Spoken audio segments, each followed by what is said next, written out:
Poglejte, tudi danes imamo dobro gospodarsko situacijo, 5% gospodarsko rast v letu 2017, tudi leto se napoveduje dobra gospodarska rast in ni nobenega razloga, da ne bi te uspehe delili tudi z ljudmi, z zaposlenimi, z upokojenci.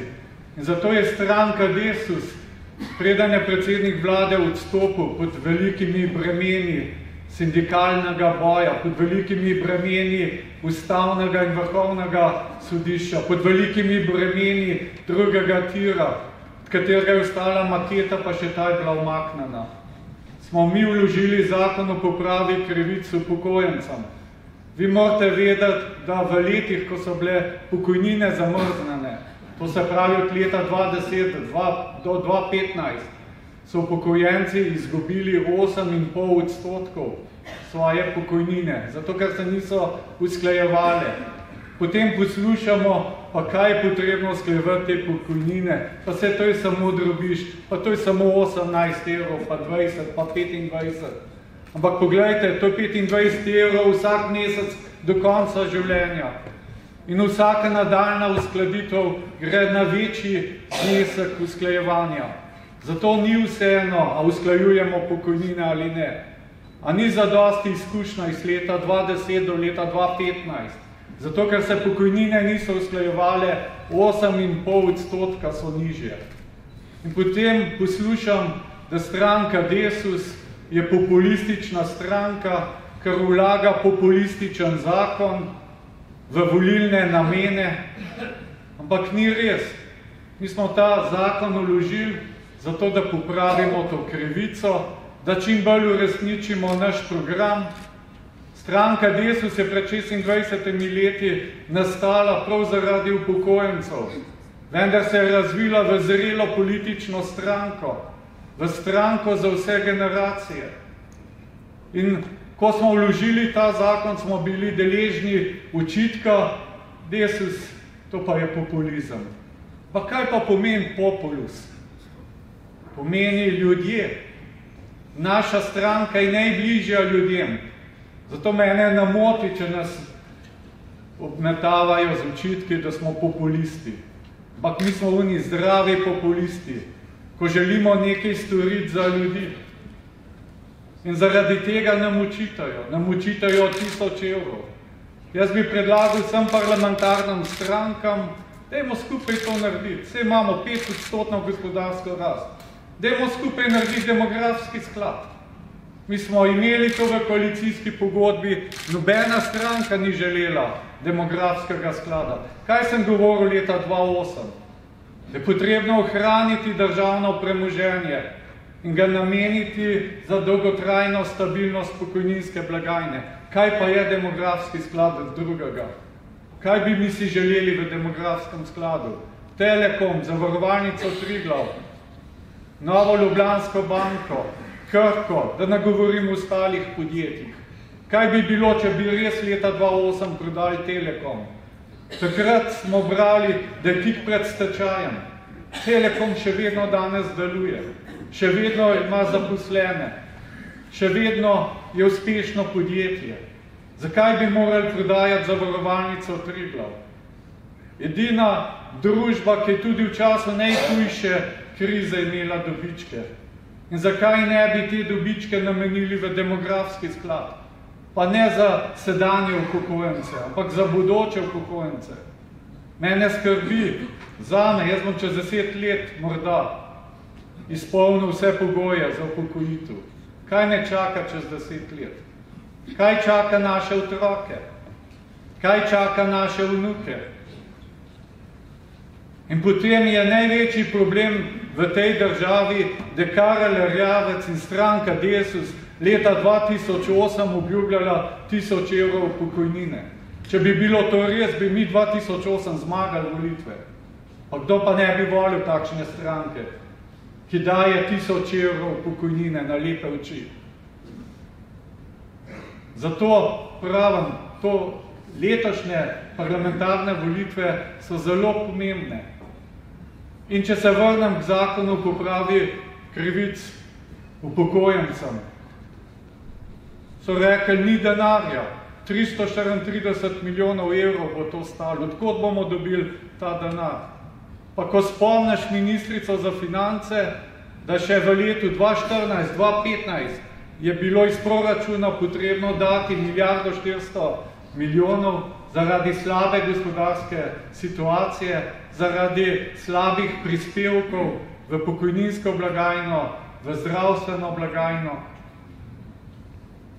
Lansko leto pa smo dali samo 900 milijonov evrov iz proračuna v pokojninsko blagajno.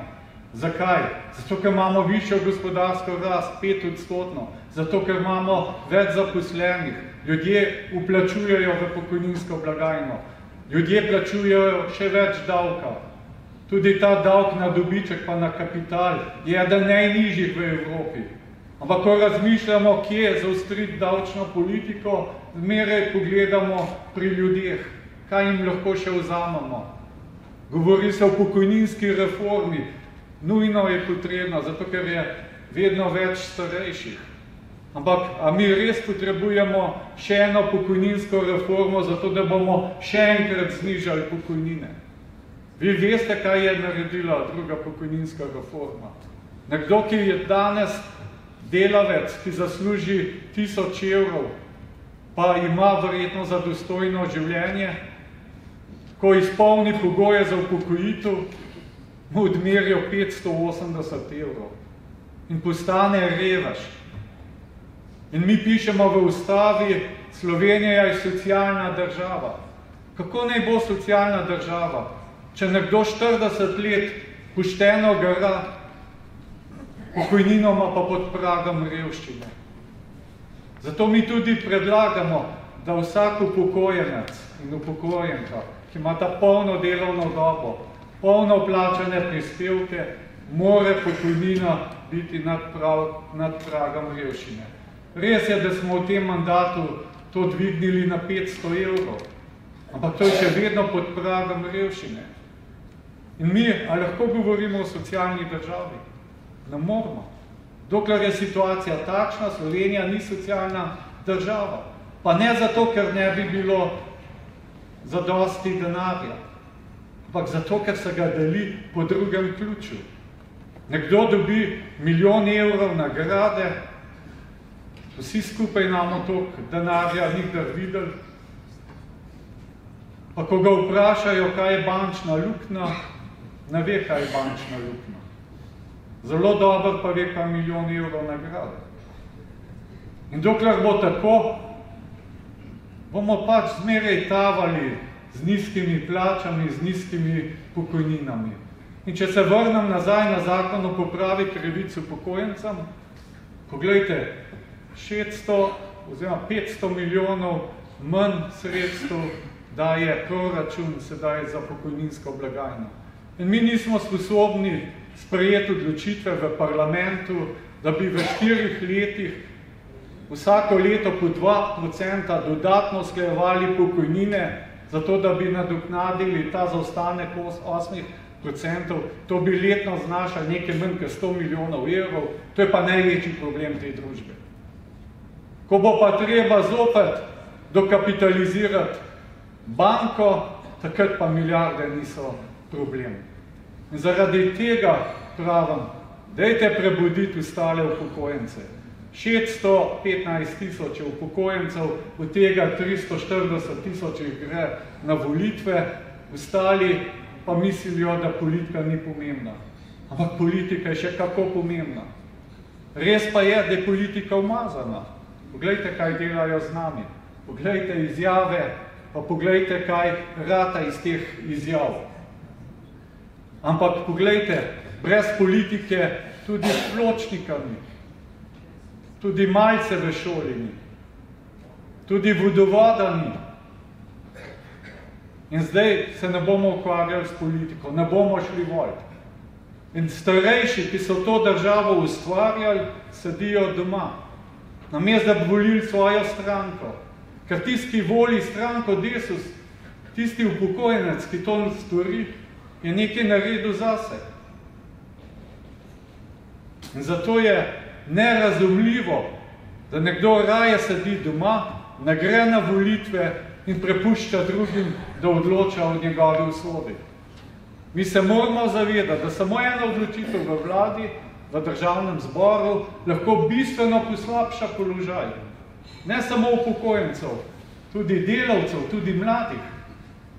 Spomnimo se leta 2013, kaj je govoril minister za finance, dr. Čufar, ki včeraj tudi bil v teh prostorih, pri stranki Alenke Bratušek, je pisal program. Bojim se takih programov, ki jih pišejo taki ljudje. Kaj je on rekel leta 2014? Dajmo se spomniti. Rekel je, upokojenci še nič niste prispevali k krizi. Pak zakaj so potem pokojnine zaostale za 8,5%, če niste nič prispevali? In rekel je, potrebno je najmanj za 10% nominalno znižati pokojnine. In kaj bi bilo, če ne bi bilo stranke Desus v tisti vladi? Ja, danes bi bile še dodatno 10% nižje pokojnine. In seveda kriv bi bil pa Desus, ker jaz pa volim, koga hočem, ampak penzije ima pa Desus, da zrihta. To je ta sprevržena logika v tej politiki, slovenski zatošni politiki. In zdaj Alenka Bratušek je rešiteljica upokojencev. Ona, kjer njen minister, ki je napisal program, pravi, upokojenci bi morali 2013 znižati najmanj za 10% pokojnine. Pa pojdimo naprej. Pravijo, 20 let je stranka Desus v vladah. Poglejte, stranka Desus v vseh parlamentih ni imela toliko poslancev, kot jih ima trenutno še najmočnejša stranka modernega centra. 36 poslancev so prišli v parlamentu, ki v 20 letih nismo imeli 36 poslancev. Prvi mandat en poslanc, potem smo imeli 5 poslancev, je 6, potem smo imeli 4, je 10, potem smo imeli 7, je 17, potem smo imeli 5, je 22 in zdaj smo imeli 10 plus Petra Vilfana, ki je videl kvaliteto in vsebino naše stranke. In zdaj je stranka Desus kriva za vse. Če pa pogledamo, koliko ministrov je imela ta stranka zadnjih 20 let. Prvič leta 2004, enega. Potem je bilo 2 ministra leta 2008 do 2011. Potem od 2011 do 2014 2 ministra. Zdaj je 5 ministrov do leta 2014. In šele v tem mandatu še 4 ministre. 9 ministrov. In stranka Desus je zdaj odgovorna za stanje v tej državi. Ampak res pa je, da vmes smo imeli pa veliko močnih strank, z veliko ministrov, z veliko poslancev, ki jih pa danes ni več.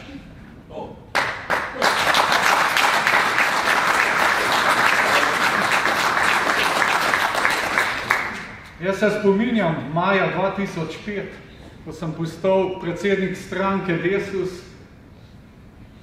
potem sem imel novinarsko konferenco in me novinarji sprašujejo, tako posmehljivo, ker sem bil takrat še mlad fant, zdaj nisem več, ampak sem še vedno poln energije, poln iskrivosti, ker bolj, me napadajo, bolj uživam v politiki.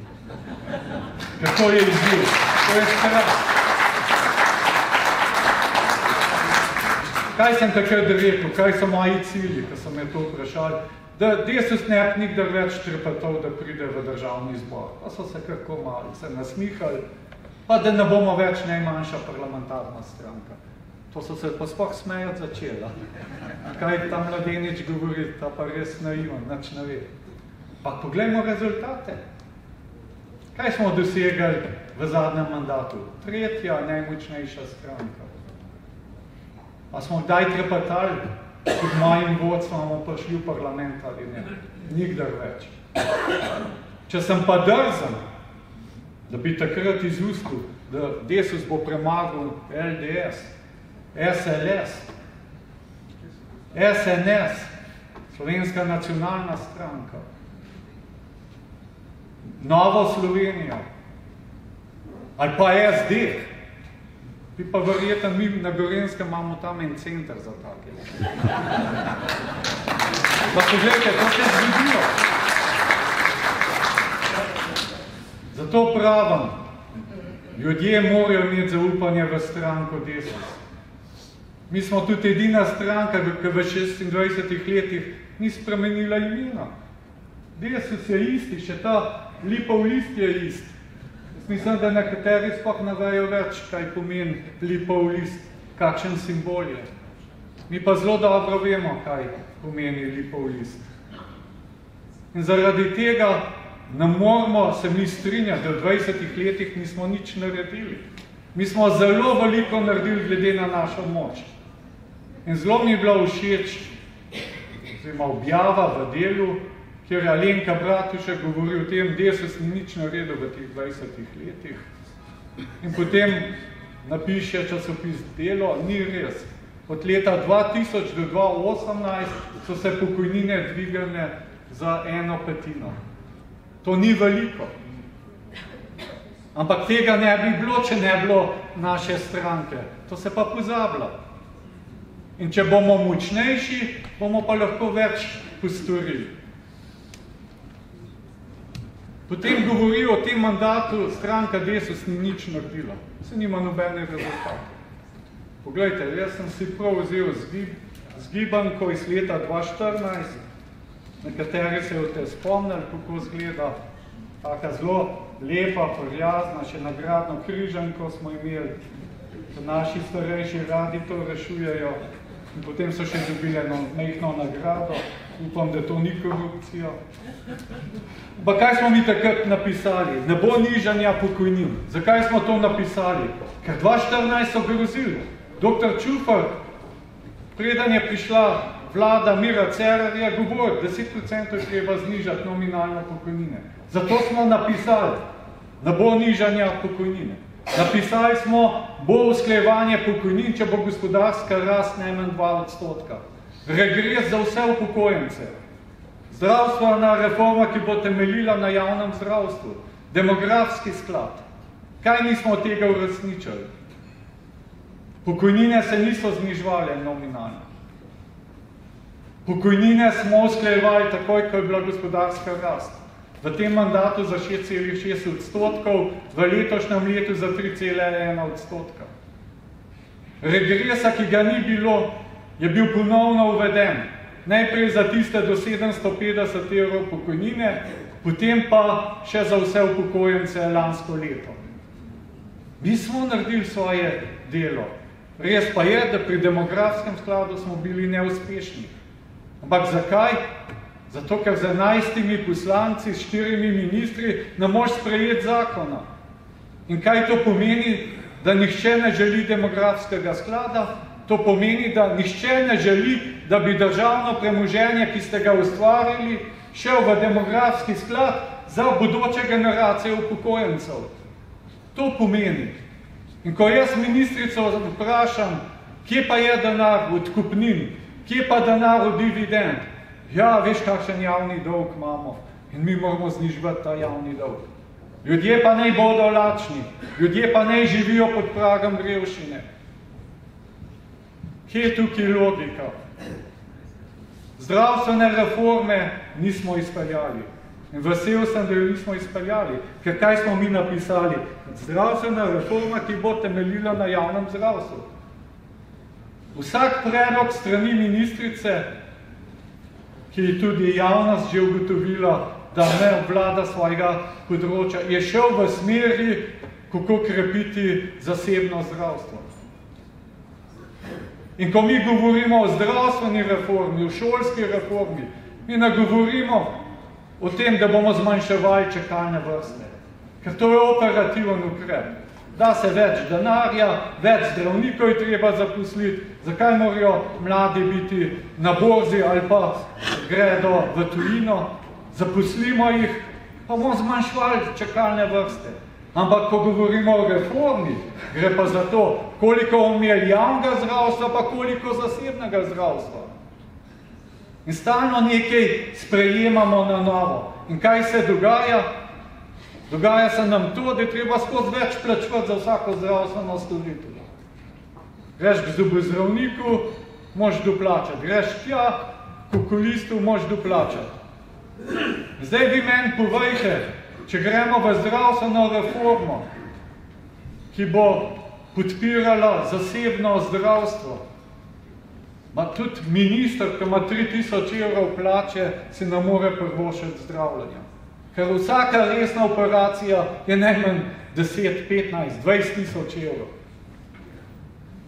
In zato se moramo mi za javno zdravstvo boriti.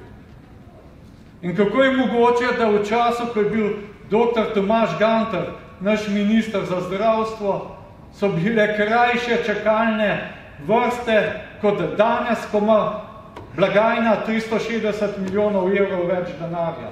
Kako je to mogoče? Razen, če smo skozi bolj bolani, pa jaz ne verjamem. Jaz temu preprosto ne verjamem. Ampak vidim pa, da je vse stalno dražji. Berem, zdaj imamo enoten sistem naročanja pri Ministrstvu za zdravje. Smo mislili, da se bojo znižale cene. Ne, obratno, zvišale so se. Tako da dobro, da ni bilo zdravstvene reforme. Ker če bi uspela ministrica svojo zdravstveno reformo, potem bi mene zelo skrbelo, kaj bo na stara leta.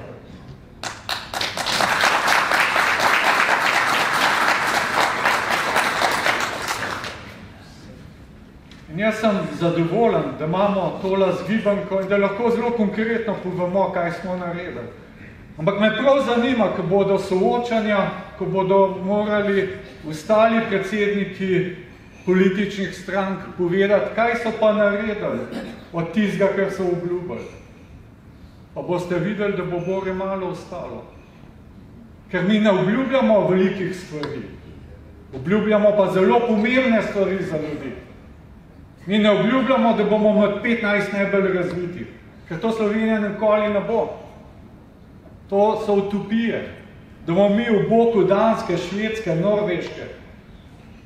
Poglejte, to so pravljice, na kateri mislijo 2 mandata, pa bomo to dosegli.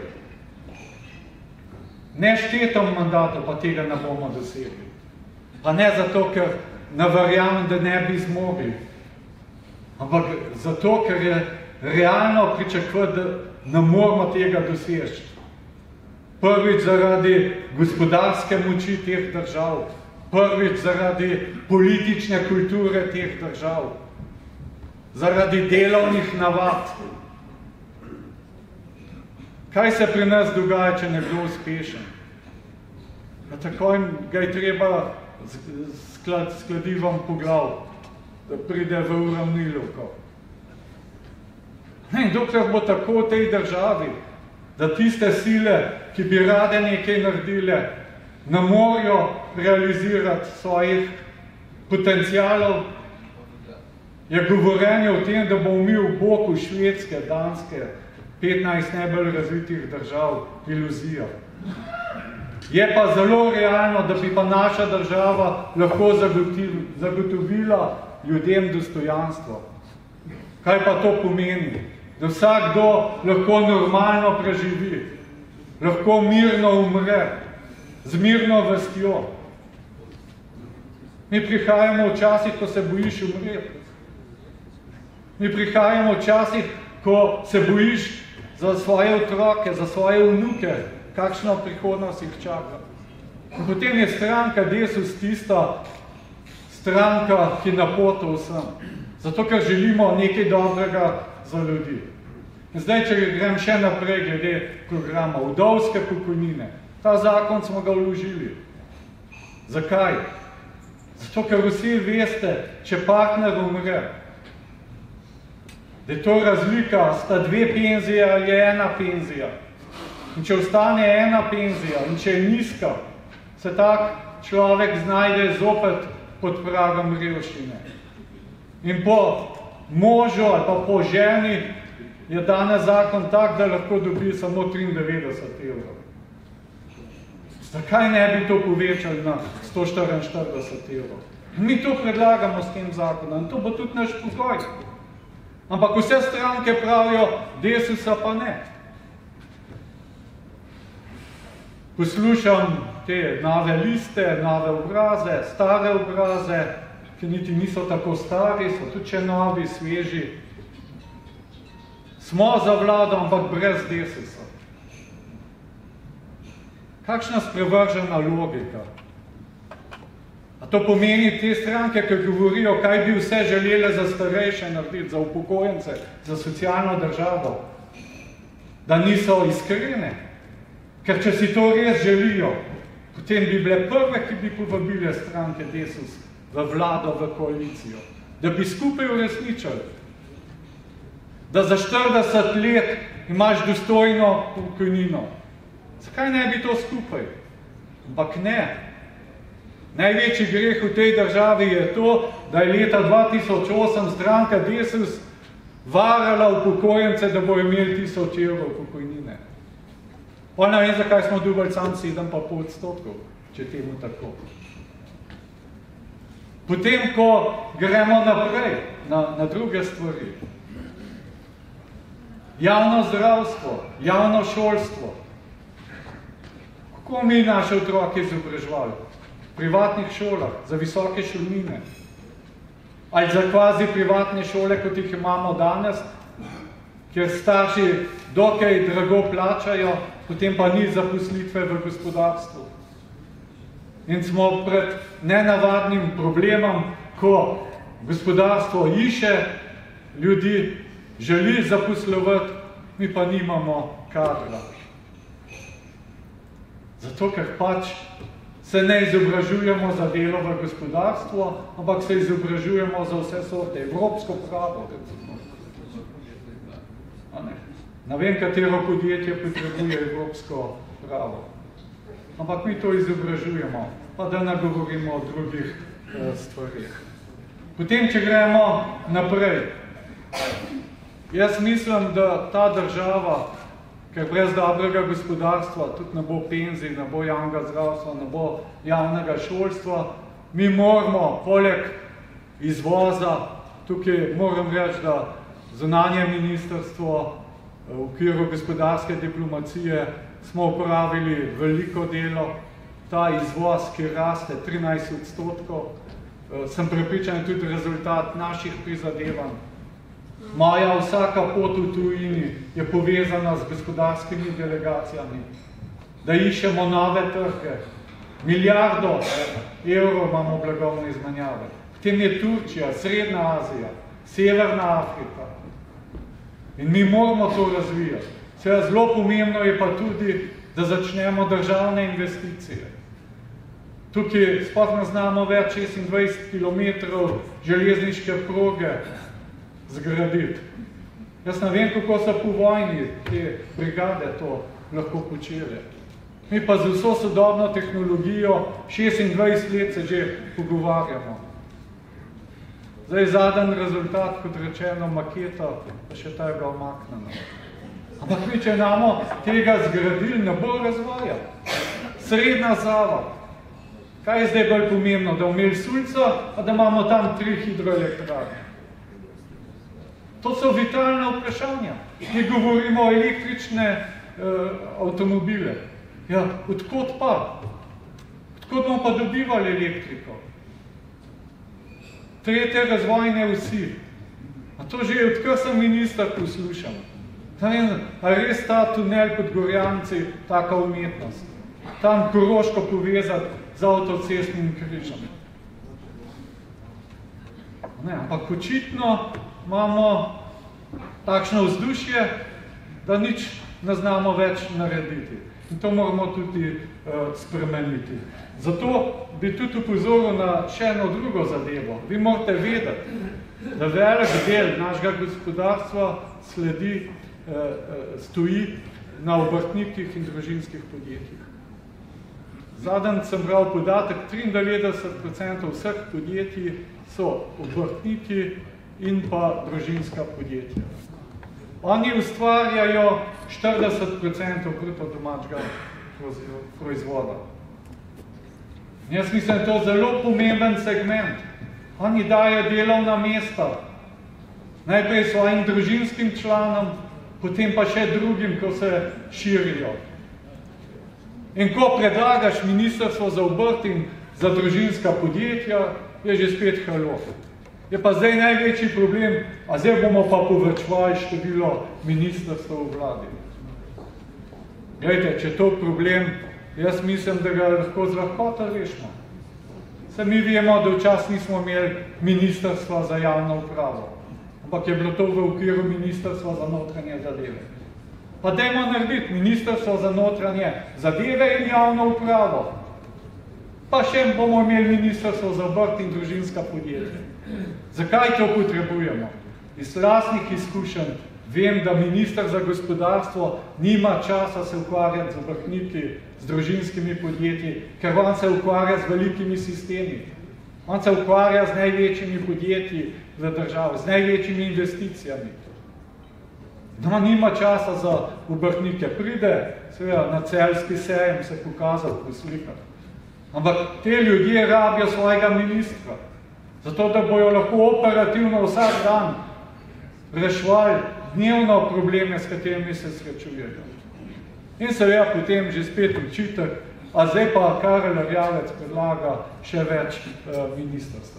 Ampak jaz mislim, da moramo to zagotoviti in če bomo v vladi, bomo zahtevali posebno ministrstvo za obrt in pa podjetništvo. Naslednja stvar, ki se mi zdi izjemnega pomena, mislim, da glede varnosti in mednarodne situacije vemo, da ni bleščešča. Vidimo, da imamo vse posod krize okoli sebe, imamo ves čas to grožnjo z migrantsko krizo, v Evropi terorizem in tako dalje. In jaz mislim, da v teh spremenjenih okoliščinah, v teh spremenjenih časih moramo mi ponovno uvesti služenje vojaškega roka, sicer 3 mesece, 1 mesec vsako leto.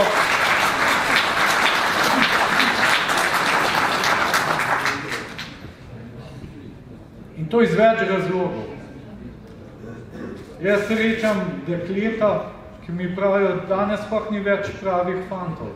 Rečem, kako to? Prav, ja, nič na uboga, ne ve, kaj je nadrejenost, kaj je podrejenost, doma ima liberalno vzgojo.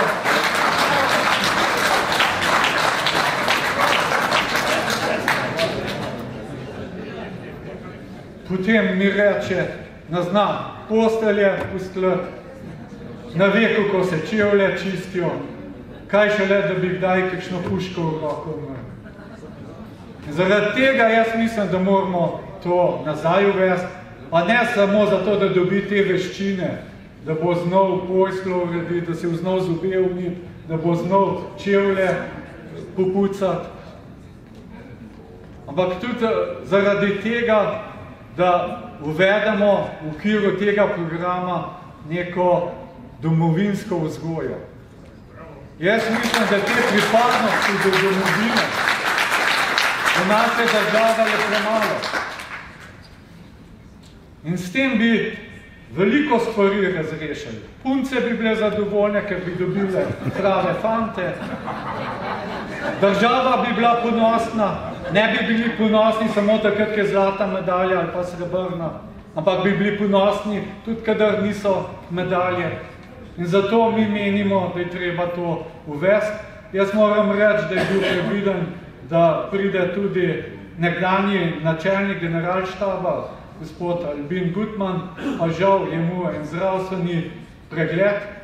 On je bil v mojem času, ko sem bil minister za obrambo, načelnik, in on je podprl to idejo, se strinja, da je potrebno nekaj narediti na tem področju.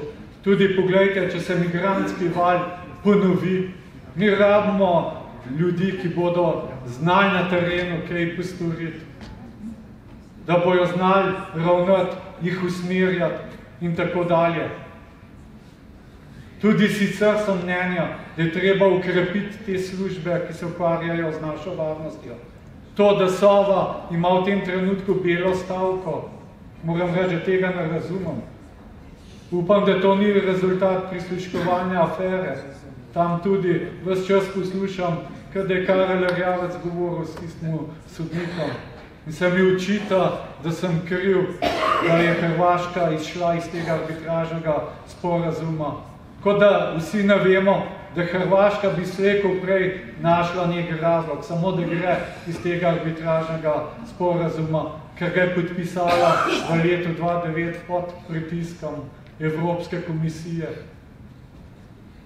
Tako da jaz mislim, da naš program je res tisti pravi za ljudi, usmerjen, da vrnemo ljudem dostojanstvo in prepričan sem, da če bomo to znali ljudem posredovati, da bomo se lahko 3. junija tudi veselili naših rezultatov.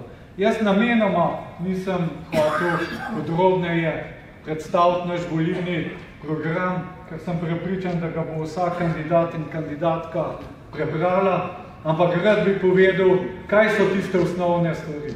Zakon o popravi krivic upokojencev.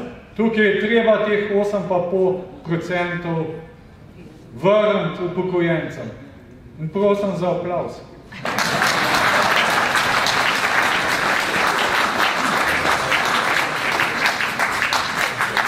Sem zelo zadovoljen, da je prišlo do aplavza, ker sicer bi mislil, da imate previsoke pokojnine, pa da ni treba nič popravljati.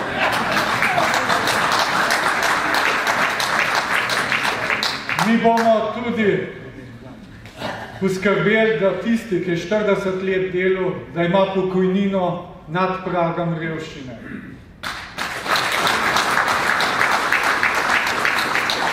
Mi bomo tudi poskrbeli za to, da bodo tisti, ki ostanejo same, vdove in vdovci, da ne bodo prejemali 93 evrov, ampak 144 evrov. Mi smo tudi tisti, ki ne želimo, da se državno premoženje razprodaja. Kaj bi bilo, če bi takrat Telekom Islancem prodali? Stali bi brez vsega. Zato potrebujemo demografski sklad, da ohranimo vaše minulo delo. Demografski sklad potrebujemo za bodoče upokojence. In tukaj se srečamo Desus za vse generacije. Mi ne delamo samo za upokojence. Jaz ne vem, kaj si mislijo ljudje, ki so danes stari 42, 45, 48 let. A res mislijo, da bojo tako uspešen, da penzije ne bodo rabili. In prav to populacijo pogrešam v stranki Desus. Ne potem, ko Abrahama sreča, pol naredi bilanco, pogleda, kakšna bo penzija, pa hitro pride v Desus. Prej je treba v Desus, zato da bomo dolgoročno uredili vse te probleme. Mi bomo dolgoročno zagotoviti pokojnine, dolgoročno zagotoviti javno zdravstvo, dolgoročno zagotoviti javno šolstvo. In to je program stranke Desus. Zelo na kratko sem vam ga povedal in če boste to znali povedati drugim, drage kandidatke in kandidati, potem lahko tudi zmagamo. Ker vemo, kako ankete kažejo. V Ameriki je bil prepričanje, da je zmagala Clintonova. Kdo je potem zmagal? V Veliki Britaniji je bilo prepričanje, da ne bo Brexita. Kaj se je zgodilo? Dajte tiste vaše prijatelje, ki so ponavadi doma na dan volitev. Povabite jih na pivo, naj grejo volj, pa boste videli, da bo Desus presenečenje.